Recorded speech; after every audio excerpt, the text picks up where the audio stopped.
Good evening. Here are tonight's top stories. Businessman Azruddin Mohamed empowers a single mother by providing a food caravan in Kuru Kururu. An investigation is underway into the death of the Bonasika Creek Primary School headmaster.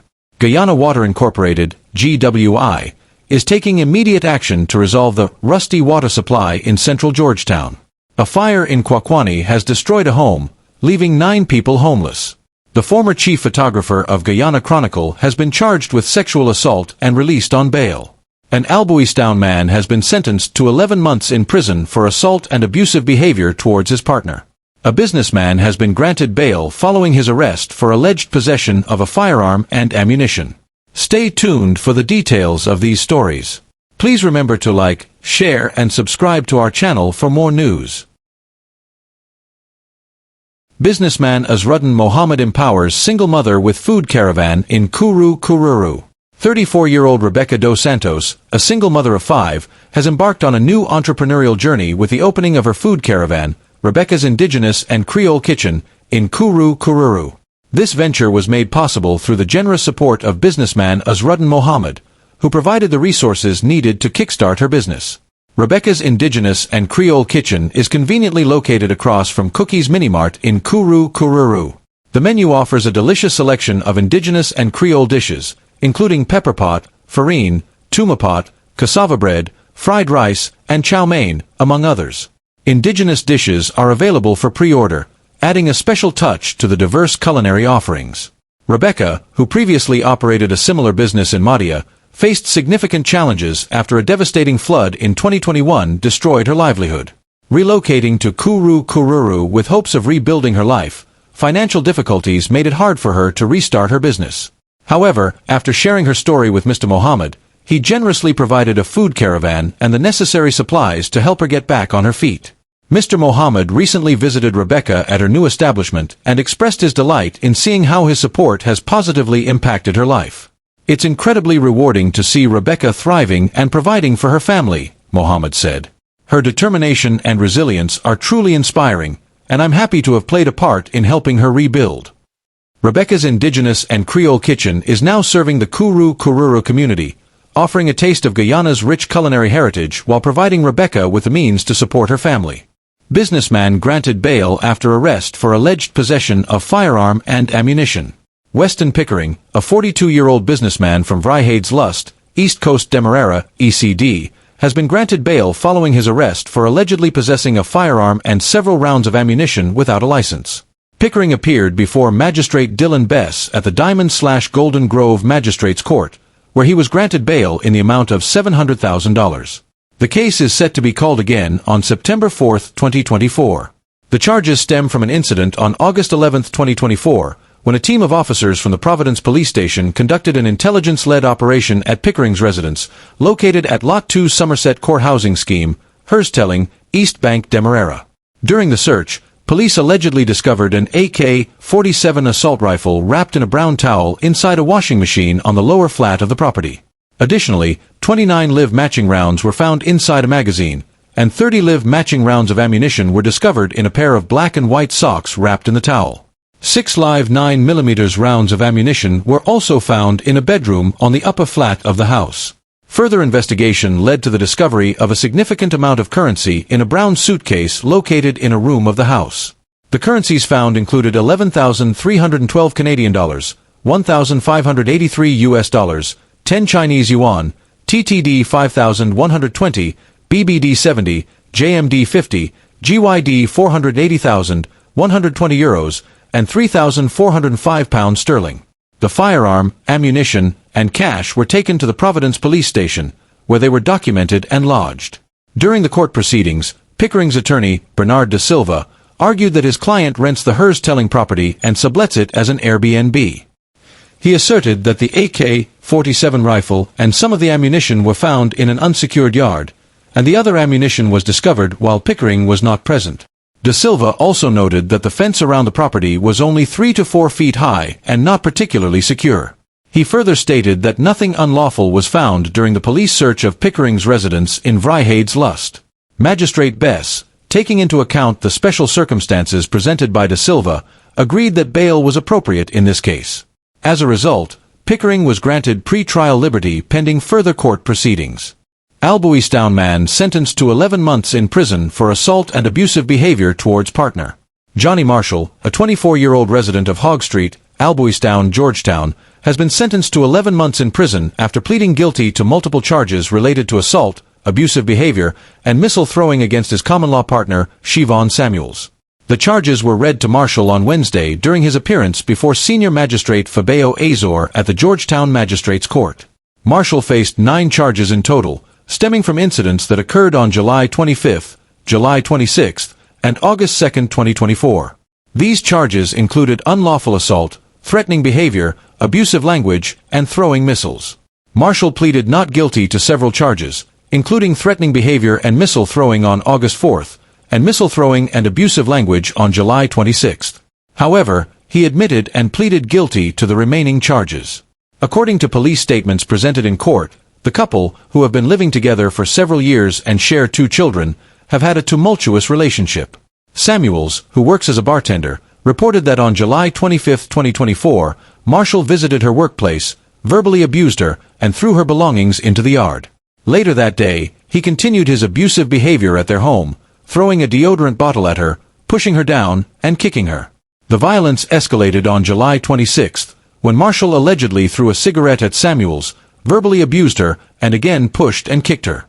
The most severe incident occurred on August 2, when Marshall attacked Samuels after she confirmed she would proceed with legal action against him. He struck her in the face, hit her with a Magnum wine bottle, and pushed her into the yard, causing her severe pain and semi-consciousness. When neighbors attempted to intervene, Marshall threatened them with a pair of scissors. Samuels managed to escape and reported the incident to the Ruimveldt police station, leading to Marshall's arrest.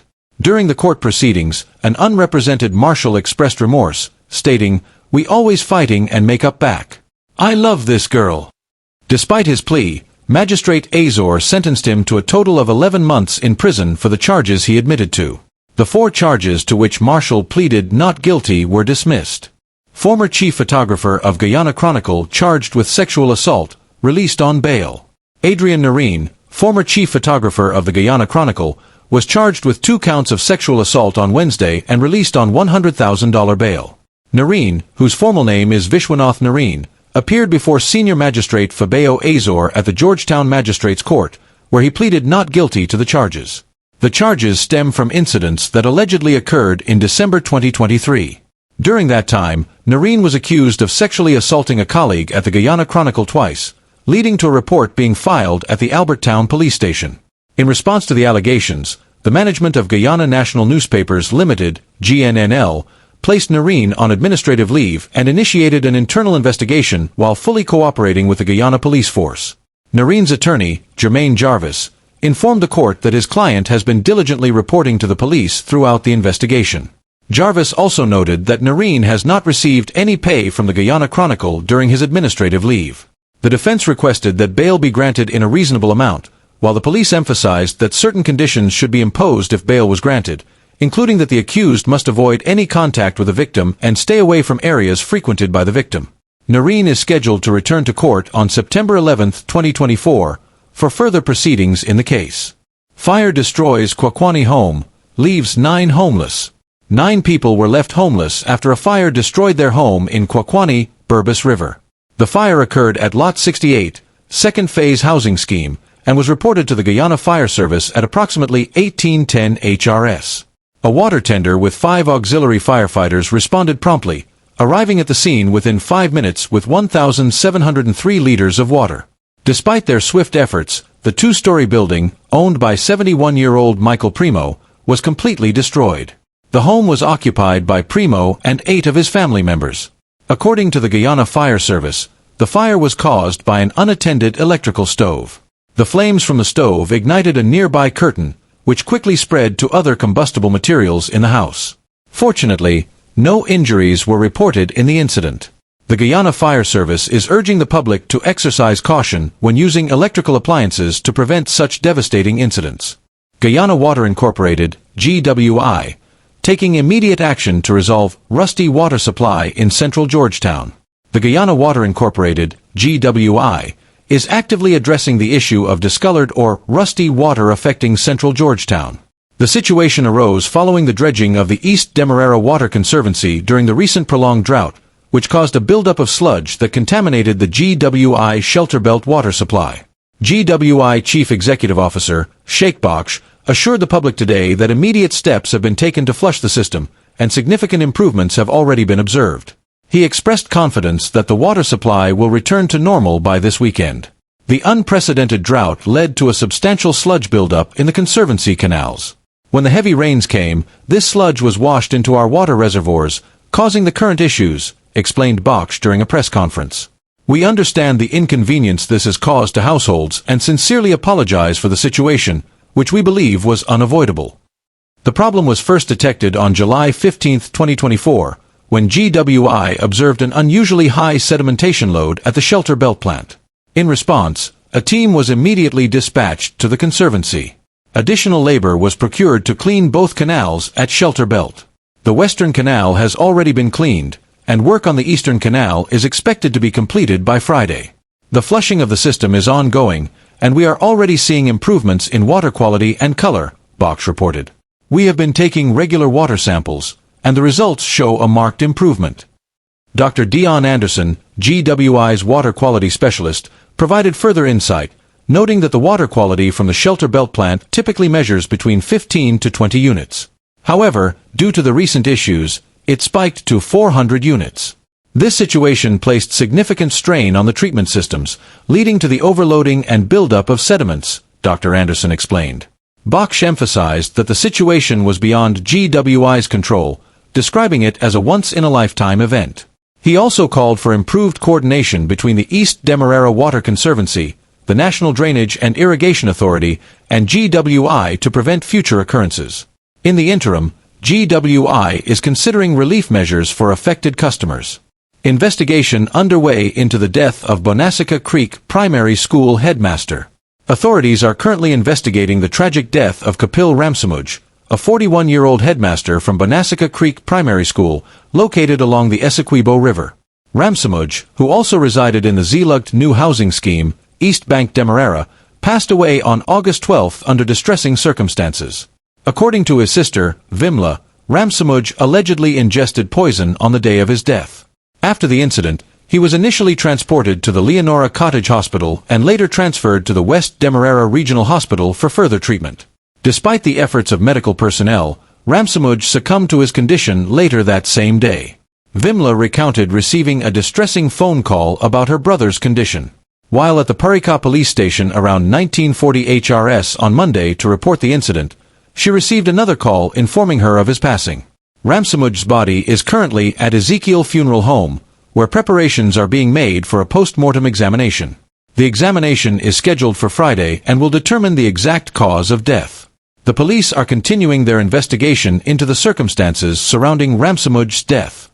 Additional updates will be provided as more information becomes available.